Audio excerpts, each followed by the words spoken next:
Yeah, it's Mindset Cafe, we all about that mindset. Gotta stay focused, never settle for less. It's all in your head, how you think you manifest. So get ready to rise, cause we about to be the best. Gotta switch it up, gotta break the old habits. Get your mind right, turn your dreams into habits. No negative vibes, only positive. What is up, guys? Welcome to another episode of the Mindset Cafe podcast. It's your boy, Devin, and today I'm honored. I'm excited to have an amazing guest, Jem Fuller. He is an author. He is a TEDx speaker. He is a coach. He is a retreat leader. Jem has lived a fascinating life and a very diverse life, from barefoot backpacking to fire dancing to the corporate side, right? So I know one of those areas, maybe not the fire dancing, may resonate with you. Hey, you never know. Maybe it might be the fire dancing. But I wanted to bring him on because I've watched his TEDx. I've listened to some of his stuff on social media, and he has such a unique way of thinking, and he's able to connect all that through, relating it to story. So, Jem, thank you so much for taking the time to come on today, man. Hey, Devin, it's an honor to be here, dude. Thank you so much for having me on your show. Of course. And I know we're at different parts of the globe right now, so I definitely take it, don't take it lightly that you made it a part of your day to come on. But I want to start off, before we get into, all the amazing accomplishments that you've had. Let's dive into your background. Like, how did you get into, your start of, being an author, being a TEDx speaker? Like, what was the initial start? What was your first job, like that route? Wow, man. It's a big story, right? I'm 53 years old. It's like a 53-year-old story. How did I end up here? And it's kind of cool because, with retrospection, and the benefit of hindsight, I look back to all the different chapters of my life, and, I always just kind of followed my heart, really, around the world and through my life. I just kind of followed what I wanted to do, and I didn't do the normal thing. Like when I finished school, I didn't go to university. I didn't get a job. I didn't do the corporate game. I didn't follow the system. Actually, I was anti-establishment, man. When I was younger, I was like, am I allowed to swear on your show? Can I cuss on your show? You're good.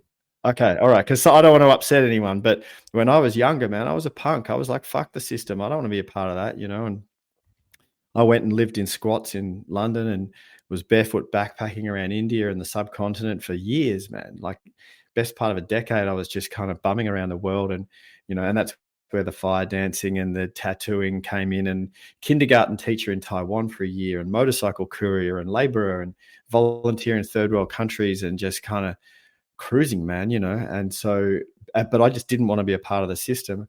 And at the time, I didn't have any grand plan. I just was like, I don't know. I was just kind of living life, right? Quite an alternative life. But I had this massive drive to get to really foreign cultures. I didn't want to go and travel to places that were like Australia. I wanted to travel to places that were really different, and even more than that, I was driven to connect with people cross-culturally. I wanted to find a way to connect with, a devout Muslim in the mountains of Pakistan, and connect and break bread together and eat food and find out what we had in common, or I wanted to connect with a Buddhist monk in the backwaters of Laos and Vietnam and sit down and find what we had in common, or a Hindu in the mountains of Himalaya, in India. So I was always driven to connect with people cross-culturally. So now when I look back and I go, wow, okay, so what I do now as a coach, as a leadership coach and a retreat facilitator, is I help people communicate more effectively and connect cross-culturally, even cross-culturally within an organization. So you might have someone in the corporate world that needs to connect with someone who's in a different sector, and the language isn't there or the understanding isn't there. Or you might even have someone from the sales department who needs to create more effective communication and connection with someone in the finance department, and they might be fighting with each other. And I can help them actually build a bridge between that divide of difference and find a way to get on the same page together in a corporate sense. So now when I'm coaching leaders in the corporate world, I'm like, that's why I was so fascinated in that earlier stuff, And I've always been fascinated in human behavior as well. So, I did an 8-year stint in a suit and a tie when I became a dad. I went and got a job, and I spent 8 years in a multinational, and I did quite well. I climbed the ladder, and I ended up having 150 staff, and the division of my business was turning over $100 million a year, and so there was all of that corporate side of things that I didn't really enjoy, but I could do it. But what I loved about it was the leadership and the coaching and the leadership development stuff that we did, and understanding human behavioral styles and understanding neuro-linguistic programming and understanding how to influence and engage people and how to communicate more effectively in the workplace. I loved all of that sort of stuff. This is a very long answer to your question, dude, but I'm getting there. It's great. No, it is great. It is great. And so then in the last year of my time in senior leadership, the company that I worked for engaged an external coach, and he came in, and I was in a group of the senior leaders, and we went away on a retreat, and he was sharing with us all of this stuff, and I was just blown away by it, like understanding the matrix of the code of human behavior. And he was a human behavioral expert. I was like, wow, man, this stuff is fascinating. This is cool. I said to him, what do you do? And he goes, this, I teach this. I coach people and I teach this stuff. And I was like, I want to do that. Anyway, so then insert midlife crisis, and I ended up losing my job, losing my marriage, losing my house. I kept my 2 sons, thankfully, but I jumped both feet in the deep end of coaching, and I went and studied coaching at an institute here in Australia. And I started my coaching practice, man, and I didn't know what I was doing, but I knew it's what I wanted to do. And I just jumped both feet in, and that was 12 years ago. And I haven't worked another job since. So I do have to ask, so you mean your travels and your journey were definitely vast, right? And so you were born in Australia, if I'm not mistaken, right? I grew up in Australia. I was born in the Netherlands in Europe. Okay. My dad was from England. My mum is Australian, going back 6 generations back to Scotland and Ireland. So Okay, so you grew up in Australia, and then you did all this traveling. What made you circle back full circle to Australia, in ending, seeing so many different parts of the world? I fell in love with an Australian girl. Okay, fair enough. Yeah. What when you were traveling and you were going to these different places, what led you to make the next decision of where you wanted to go? I mean, it didn't sound like you were going from like one country just to the next bordering country. Like you're going to vastly different areas to experience, the diversity of the social, the social experience and their culture and stuff like that. So what made you decide to go, to that next destination? On a whim, brother. On a whim. I mean, like, I'd be somewhere and I'd meet someone and they'd go, oh man, have you checked out this place? I'm like, no, that sounds cool. I want to go there. Right. Or I'd run out of money and I'd be like, where can I earn some money?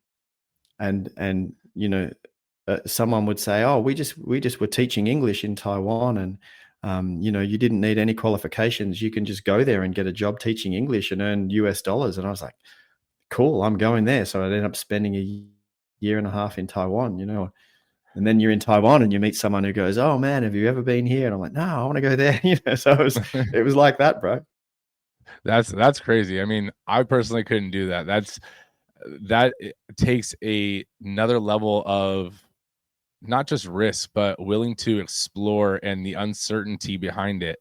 Like that, I do commend you for it. Like it is a unique trait, but also the experiences and the life experiences and like just the knowledge that I'm sure you've gained from that was unbeatable. You can't learn a lot of that stuff at a university, right?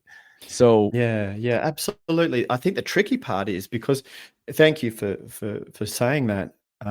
For me, back in those times, I didn't see it as especially courageous or especially, I didn't see it as special. It was just me. I was just being me, and yeah, I was an adrenaline junkie, I'm jumping out of planes and, trekking over the highest highway in the world from Pakistan into China, and then trying to sneak on the back of trucks, hidden on the back of trucks illegally into Tibet. And all of this adventure stuff to me was fun, man. I'm like, this is cool, So it didn't seem special to me at the time. The tricky part is because there's other people there's plenty of other adventurers like me who were just bumming around the world seeking adventure. The tricky part is translating that now in these chapters of my life. How do I translate that into something valuable for other people? How do I translate that into being able to run a successful coaching practice and raise my kids and, support the family? Because I didn't have qualifications. I didn't have a university degree. I didn't have a resume. I didn't have a CV. I didn't have any of that. And so that's been an interesting, it's been interesting figuring out how to translate it into a valuable service for others in the real world where I can earn money and be a part of our Western society. That's been something that I've had to figure out. And not many people can do that, so. Yeah. No, I definitely say that is true. Not a lot of people can do it. But what I will say is that even like with my business, I own a gym and a gym franchise. And when we're looking for trainers, I don't care necessarily what certifications you have, right? Because I know some trainers that are not certified that know way more than other trainers that have four or five certifications. Right, just because you know the knowledge, that you read and you passed the test doesn't necessarily mean that you've internalized it and you can actually demonstrate it and utilize it. So I think it's one of those things where your life experiences teach not just that same knowledge, but even more knowledge because you're getting to experience it and learn more than just a paragraph or a chapter in a book. Right, you're getting to see how people interact. I mean, at the end of the day, why I say it's commendable and it's not even just a normal risk. Like, it's a risk to move states, right? To upend your life and just move states, because your family, your whole life, we're creatures of habit. Humans are creatures of habit typically. And so you're comfortable. You don't want to get uncomfortable. So you stay where you're born. And most people, that's just how they grow up. So just moving states is already, crazy. You were moving countries and and not even in the same, ethnicity. So it wasn't like, you knew how to speak one language and you're just trying to stay within those borders. You were going all over the place and you're like, I'm going to figure it out when I get there.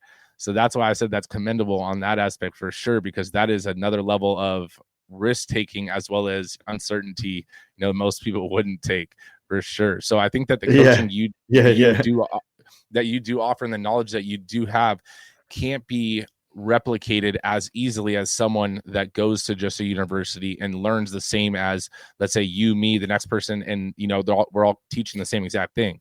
So I think that is a unique twist on yours, and I think that that's one of the highlights that people should really recognize with you is that you've learned not just how to be a thoughtful individual or how to do conscious communication, but you've learned communication on a full another level because you've gone to other places and seen society and culture in a completely different lens, not one time, but multiple times. And you're able to intertwine every aspect of your journey into your coaching. Yeah. Thank you. That's true. And I mean, look, that's the reason, one of the reasons that I'm lucky enough to be good at my job and good at what I do.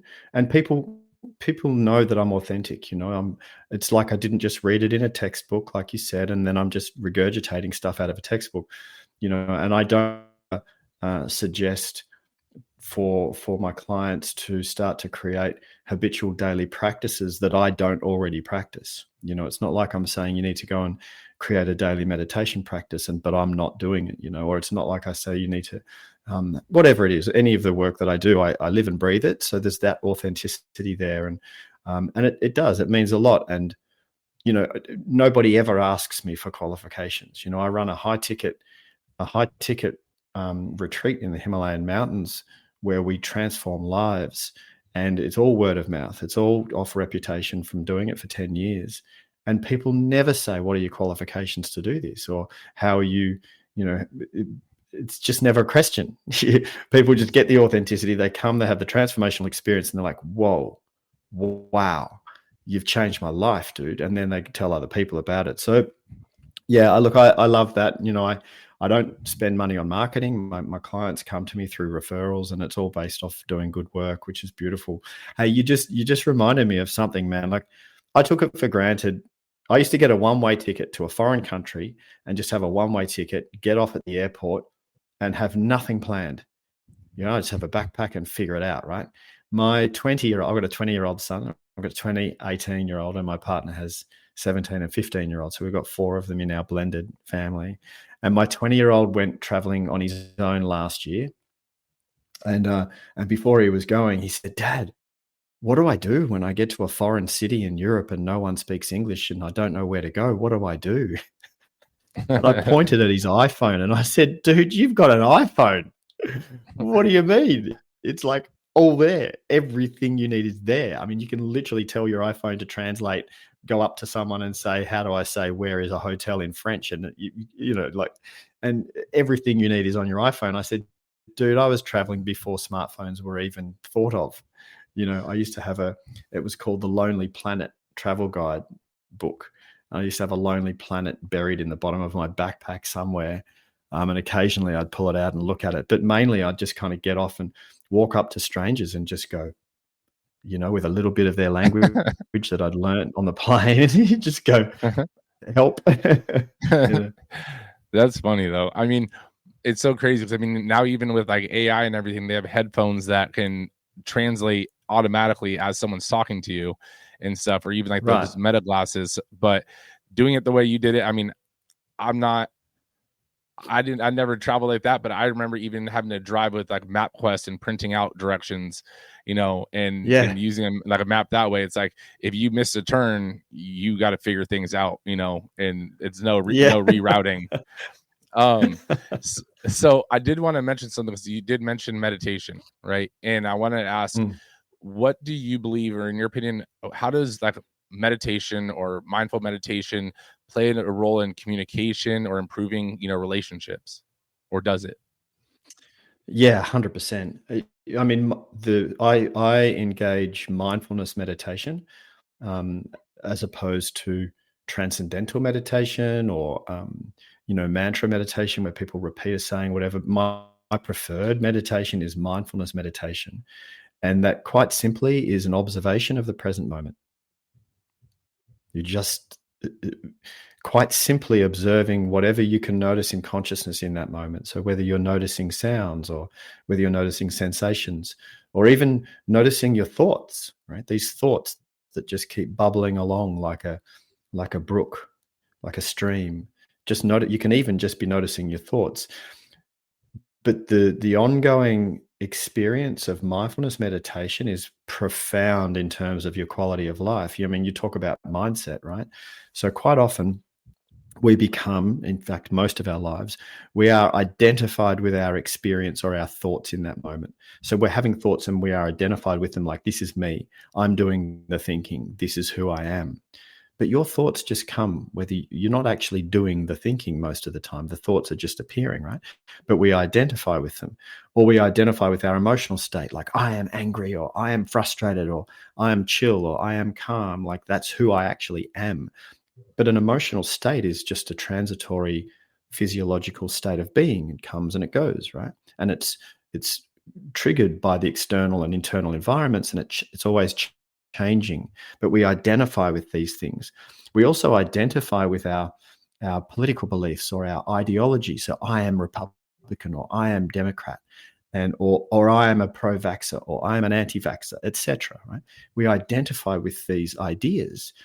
And what happens is that when we create our sense of identity, which is our ego, our identity is super defensive, right? Because from the ego's point of view, it's life and death. If someone challenges my sense of identity, it's like a lion is coming to eat me. It's like real life and death to the ego, right?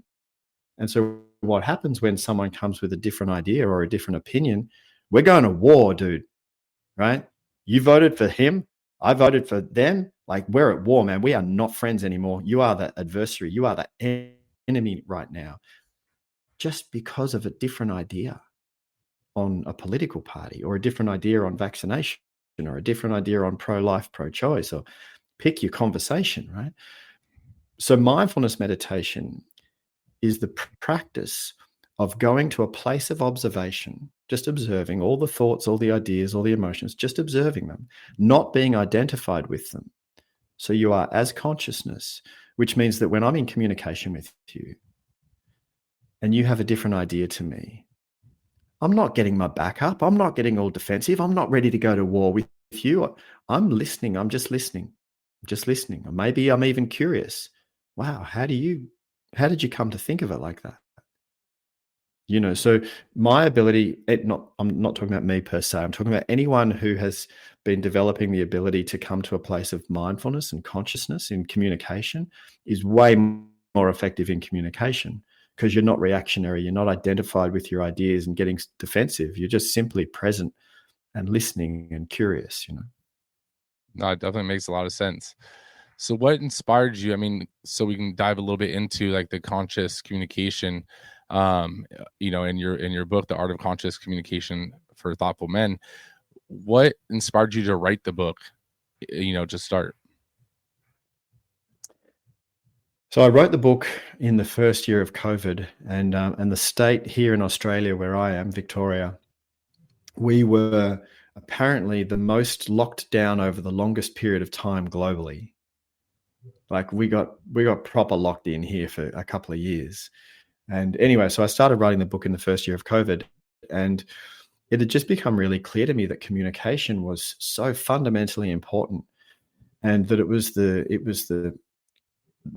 tripping point. It was the stumbling point for so many people in so many situations. Like whether it was a relationship, a marriage, say, and they loved each other, but they were fighting with each other, and it was just in miscommunication. They were just miscommunicating with each other. Or whether it was a leader and someone in their team, and they were at odds with each other, but it wasn't. They were both on the same page, but they didn't realize they were on the same page because they were miscommunicating with each other, right?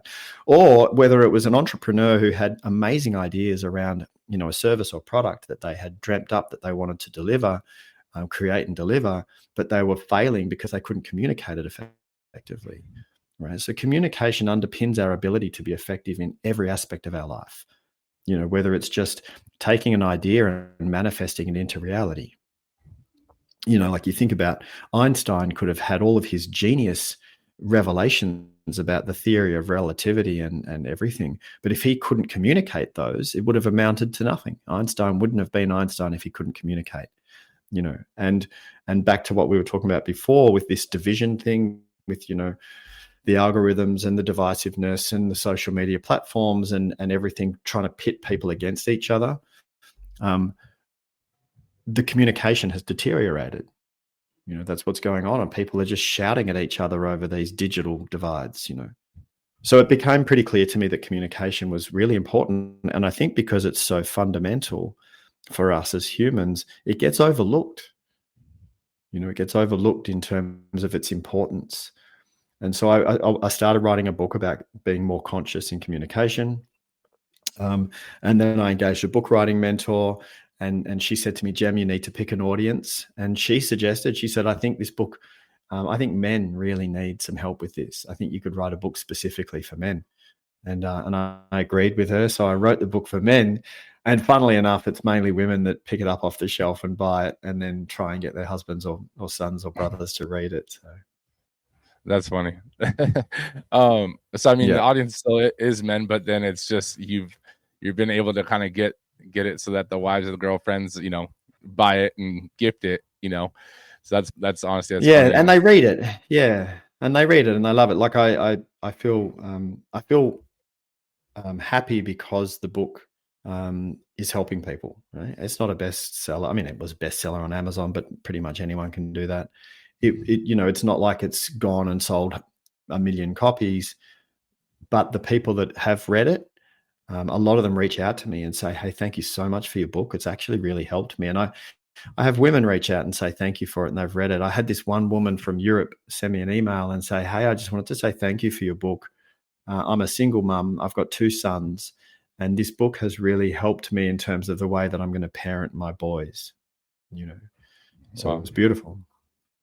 No, I think that's so awesome. And honestly, even though it says thoughtful men on it, like it's one of those things where it's a book or a topic that even if a woman did read it, I guarantee there's still a lot of knowledge that is, taken away from that can be taken away from it, right? Because conscious communication, Yeah. it's not gender specific, like it's one of Yeah. those things where Yeah. it goes both ways. So I definitely hear that on that. I want to ask, you did mention, one of the barriers, but I wanted to see, maybe what are some of the common barriers that you've seen that lead to or that mislead effective communication. You mentioned opinion being one of them earlier in the conversation, but what are some of the barriers that you see that is basically dividing effective communication, and then how could we kind of overcome those?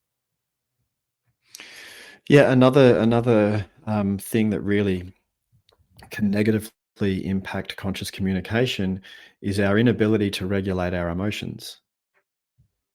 So you're in a situation where you get emotional, and your ability to think clearly gets clouded. Your ability to even enunciate your words, to speak clearly gets clouded.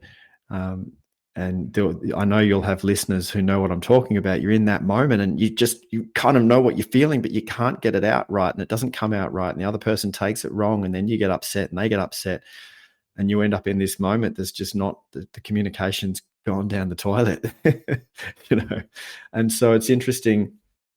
There's a part in the book where I talk about these different concentric rings and when it's really close to home, really close to the heart, it can be really tricky to communicate. The people who can pull our triggers the most are the ones we care about the most, right? Because if you're talking with some stranger who you just met, and they try and pull your triggers, you're like, yeah, whatever, bro, have a good life, man. I'm not affected by you. But if it's your mum or one of your kids, and they pull a trigger, and you all of a sudden you're reactionary, because it's closer to your sense of identity, No, and the closer that makes something sense. is to your sense of identity, the more defensive we get, right? So yeah, I talk about that in there as well, but also, the other thing is that this gets in the way of communication. Most of us, I mean, we don't get taught the human behavioral matrix in school. We don't get taught human behavior in school in terms of behavioral styles or the 3 core fears or the 6 core needs or all of these different models and patterns of human behavior. We don't get taught that. So, you might be trying to communicate with someone and they are completely misunderstanding you, or you just don't get them. You're like an alien to me. I don't get you. Like, how do you operate, right? But all it is that maybe perhaps they've got a really different behavioral style to you. So you might be someone who prefers detail and to speak in a logical sequence, and you prefer detail, but that's not the way their brain works. They might be someone who's big picture and kind of macro and all over the place, but that's just the way their brain works. But you don't know that, so you can't communicate with them. But when you start to understand human behavior and understand others, you can adjust your delivery depending on who you're talking with. Right. So if I'm going to have a conversation with someone and I know their big picture and they just want the bullet points, they don't want all the detail, they just want me to get to the point and they want me to talk about the big picture, then I'm going to deliver it like that with them. Whereas if I'm talking with someone else and I know there's someone who prefers the detail and they want me to slow down and they want me to go through it, sequentially, then I'll schedule more time to sit down with that person and explain it more slowly and in detail. So the better you get at broadening your range of behavioral flexibility in terms of the way you deliver, the more effective you are in communication. No, that makes sense. It kind of reminds me of in a different way the 5 love languages, right? Yes. Once I read that book, honestly, that at first I almost didn't read the book because of just the name, and I was like, it sounds kind of weird. But then you hear some Yeah. people talk about it, and I was like, there's probably something to it. And then when I did Yeah. read it, and I was like, wow, this makes so much sense. You start to see people in a different way, and you're like, okay, this person gives gifts because deep down that's their way of showing love, and that's the way they would best receive love, but I'm not a gift giver, but I have to know, you start to learn who people are, and then you try to demonstrate, what's their love language kind of thing. And then it transforms into our employees and, our friends and other things. So communication isn't that much different, so I definitely could see how that is. I learn a certain way. I don't want every single detail. Give me what I need and let's let it rock. But I do know that Yeah. my business partner, he's a little bit more like, he's like, all right, but give me the details, kind of thing. So it does make a lot of sense. What would you say, I guess, how could someone implement trying to improve their communication or maybe their connections? What would be like a small, mindset shift or a tool that someone could start to try to implement just in their everyday life? Get better at listening. Get better at listening and seeking to understand, right? Be curious. Listen and seek to understand. And when you're listening to someone and you notice that you're queuing up for a gap, you're waiting for a gap because you want to say something, you want to tell them the way you see it, or you want to jump in, and just let that go. Just go, hang on a second, let it go. There'll be plenty of time for me to share my opinion later. Just let it go. Lean in and just keep coming back to being as present as you possibly can and listening to the other person with everything you got. No, I think that is so true. If you already know what you're going to say and the person's still talking and they're going to be talking for a little while and you already know what you're going to say, you're not listening because you're just trying to focus on not forgetting what you're about to say. So I definitely agree with that, because so many people always basically have what their rebuttal is, and the person talking might not even have what you need to rebuttal anyways. They're just trying to tell you something, and then all of a sudden you're ready to fire off the next, like, reason or solution or whatever. It's like, just listen. Yeah. Sometimes all they want is an agreement. Sometimes they don't need a rebuttal. They don't need a whole long description of whatever you were going to say. Sometimes they just need I understand, so I think that's so awesome. That's that you it. mentioned that. That's it. 100%, man. And it's one of the most commonly made mistakes by the masculine energy, which is usually the man, but not always. Sometimes the woman is more masculine and the man's more feminine, etc. So it can be either way, but usually, you got the more masculine man and more feminine woman. And the masculine energy makes the mistake because the masculine wants to jump to the end and fix it. Mm-hmm. So your woman is there and she's expressing how she's feeling about something, and maybe she's saying the same thing 5 times over in different ways, and she just keeps expressing herself. And you're like, I get it, baby. I get it, baby. Just move A to B and you don't have to worry about C anymore. And she gets upset because you just tried to fix her. But the man's just trying to make it better. But he's jumping to the end already because the masculine wants the end result. The masculine wants the touchdown, but the feminine wants the dance, the movement, the sidestep, the expression, right? So when you're listening, fellas, when you're listening to your woman and she's expressing herself, man, just sit still and be present and listen, right? Seek to understand what she's really feeling. Don't take it literally, because the feminine speaks, this is communication tips, right? Feminine speaks expressively. She's just expressing how she's feeling, but the masculine energy takes it literally, right? So the feminine says, you never do anything for me. The masculine takes those words literally. I never do anything for you? Get fucked. I do stuff for you all the time. Right now, the masculine fires up. The masculine's like, I did that shit for you yesterday and you forgot that. And you take me for granted, blah, blah, blah, right?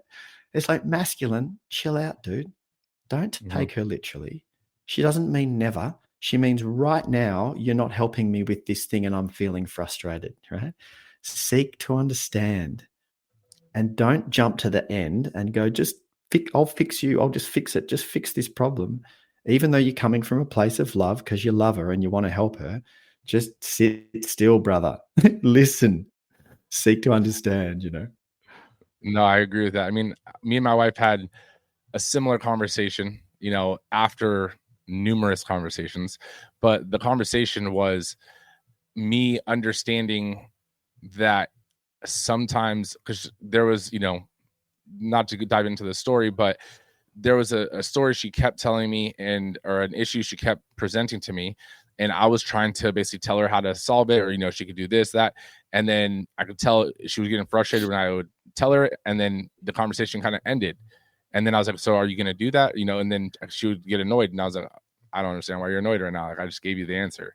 And so it happened, week after week. And then finally I was like, listen, you have to understand how my brain works. Like, I go all day from business, solving problems. Like, when you're presenting a problem, the way I'm thinking of it, you're presenting a problem. So I'm trying to give you an answer. It's not that I'm not listening to you. I hear what you're saying, but if you just want me to listen, I'll just listen. But just let me know. Like, let me know what kind of conversation, because the other times that you do want an answer, like, I don't want to just be listening and not give you an answer. I was like, so you got to let me know. Yeah. I was like, how about this?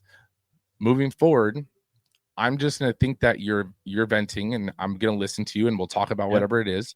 Right. But if you want me to step in, because this was a situation I ended up having to step in, it was like a family matter, family friend and stuff. So I was like, when you want me to step in, tell me the problem, and then say, I need you to step in now. Right. And then that was that's our transition kind of phase. So that was one thing. And that didn't happen after year one. That's awesome.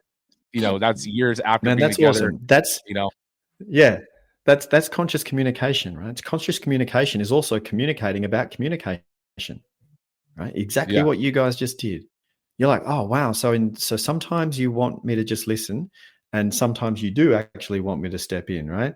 I'm going to try my best to understand when is when, but sometimes I might not know. So how about we just set it up so that when you want me to step in, you go and step in, right? And that's great, because you guys are communicating about communication. Me and my partner have a very, very similar thing, in the early days, and when she was expressing herself or venting or whatever, and I'm listening. And if I wasn't sure, like, are you actually wanting me to suggest a solution, or are you just wanting me to sit here and listen, and we'll just talk about it? And so I just said to her, hey, I'm just unsure right now. Are you wanting some suggestions, or you just want me to listen? She's going, just listen. I just want to express myself. I'm like, I can do that. I can definitely do that. Or sometimes she's like, no, I'm asking you for some ideas. And I'm like, okay, I got some ideas, No, exactly. Yeah. So I think, and it's a place of realizing that you don't have to, as a guy, at least I can't speak for, anyone else, but as a guy, like, realizing that sometimes you don't need to solve every problem. Right. And it goes even for guy to guy friends, it's like sometimes guys, don't know how to express their feelings, and like, your boy just wants to tell you something, and he just wants someone that he feels comfortable in telling. Right. He knows what he needs to do, or knows the solution, but sometimes they don't want to tell their spouse, so they don't want to tell their girlfriend, because they don't want to seem weak in their mind. So they're telling someone that they do confide in. And it's like, sometimes you just gotta be like, hey man, you got this, or whatever. And 100%. if they're like, and then usually guys are like, no, like, I need help, bro. Like, tell me, like, what's your opinion? Guys will tell you straight up, if they're like, I'm telling you this not for you to listen to. I need you to give me some brainstorm here, so it does go both ways, though. I don't think it's just gender specific on the listening aspect, but you don't know where the conversation's going if you're already just always preparing solutions in your mind. Yeah, that's it. And sometimes it's not about the solutions, like we're saying. Sometimes it's about the relationship. So part of more conscious communication, I believe the first step to conscious communication is having some clarity on why. Why are we in this communication right now? What's the higher reason why? Not the surface level reason why, right? So the first surface level reason why might be, a team leader or a business owner needs to go and talk to one of their employees and tell them that they didn't do that thing right. They didn't follow a process, and you go, well, why? Well, I need to tell them that they did it wrong. Yeah, but why? Well, so they can do it right. Yeah, but why do you want them to do it right? Well, so they can get better results. Why do you want them to get better results? Oh, because I want them to thrive here. I want them to flourish. I want them to expand into their potential, man. I want them to be awesome at their job, And so now we're starting to get to the real reason. Why do I have to go and have that conversation with my employee? It's not because I need to tell them that they did it wrong. It's because I want them to live their best life here and flourish and thrive and do a great job. Right. So, and it's the same with, going to your spouse. Just say you need to go to your partner, and they've done something and you got upset. You go, why do you need to go and tell them? Well, I want them to know that I'm upset. Is that the biggest reason why? Is that the highest reason why? Why do you want them to know that you're upset? Well, because I don't want them to do that again. Why not? Well, because I don't want to get upset with them. Why not? Well, because I prefer when we're in harmony with each other. I mean, we love each other, right? It's much nicer when we're getting along. Oh, so now you're getting to the real reason why to have the conversation, because I love them and because I want us to be in harmony together, right? So understanding, or sometimes the communication might be your partner's coming to you and communicating with you, not because they want a result or an answer or a resolution, just because they want to feel intimacy. They want to share with you something very personal because they want intimacy. So then you go, oh, why are we having this communication right now? Oh, for closeness, for intimacy, for the relationship, So when you have an understanding of why we're communicating, it can really help how you are being in that moment, No, I agree with everything that you just said. And I want to add to that too, is everything that you've just said, it demonstrates that communication, it's a two-way street, right? Just like you're trying to just like you would convey to your team, to your employees, to your family, the reason why, you have to understand you're trying to do it so that they can listen and actually interpret it, right? If you tell your staff that they did something wrong, it's like they know they did something wrong. But if you explain why they need to do it correctly, it's now they'll have a better understanding of it, and they're going to want to do it that way for the result of doing it correctly. Instead of just being like, okay, I have to do it this way. This is, I don't know why, but it's just, this is what we have to do. It's like, so you have to realize that when you talk, you're talking so that you can try to have someone listen and understand, not just listen.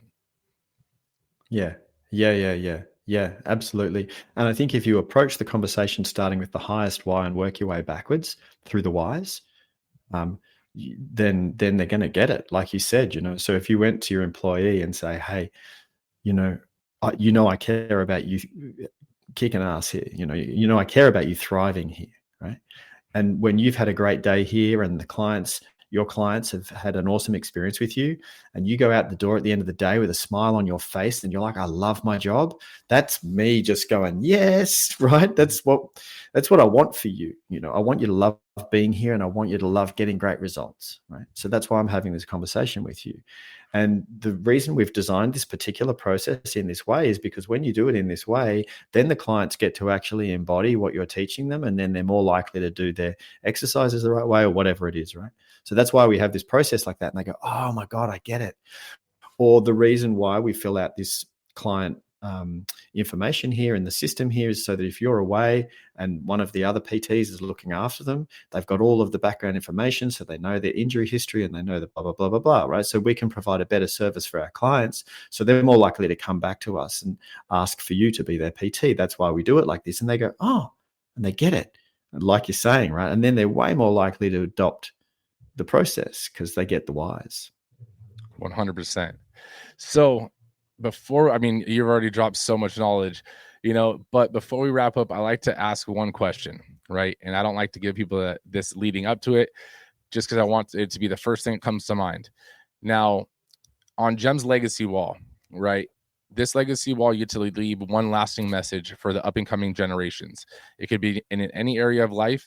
It's just the one lasting message from your journey that would be on that wall. What would that message be? You are exactly who you are supposed to be. In this moment right now, you made it, right?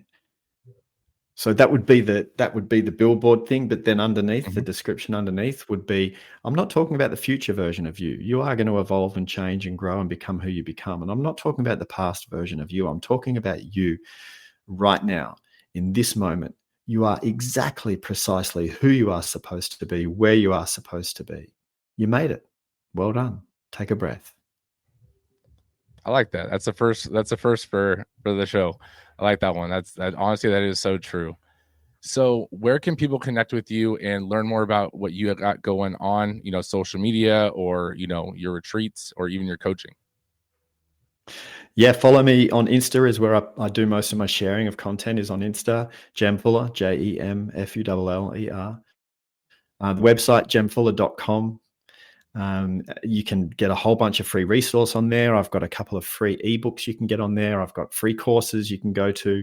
You can go and check out our retreats around the world. You can contact me through the website, jemfuller.com. Just reach out to me through there. And the book, The Art of Conscious Communication for Thoughtful Men, is on Amazon. It's on Audible. It's everywhere that you can get books. Awesome. Well, guys, make sure you guys check out Jem and what he has going on. I know you guys took a lot away from this, because I know I personally did as well. Make sure you guys share this with one of your closest friends, and make sure that they're growing with you, and you're not being selfish and having your personal development journey grow and leaving your friends behind. So share this with a friend, leave us that review. But most importantly, Jem, thank you so much for coming on and sharing the knowledge with the audience today. You're welcome, man. Thanks for having me. No negative vibes, only positive thoughts, just in the game of life.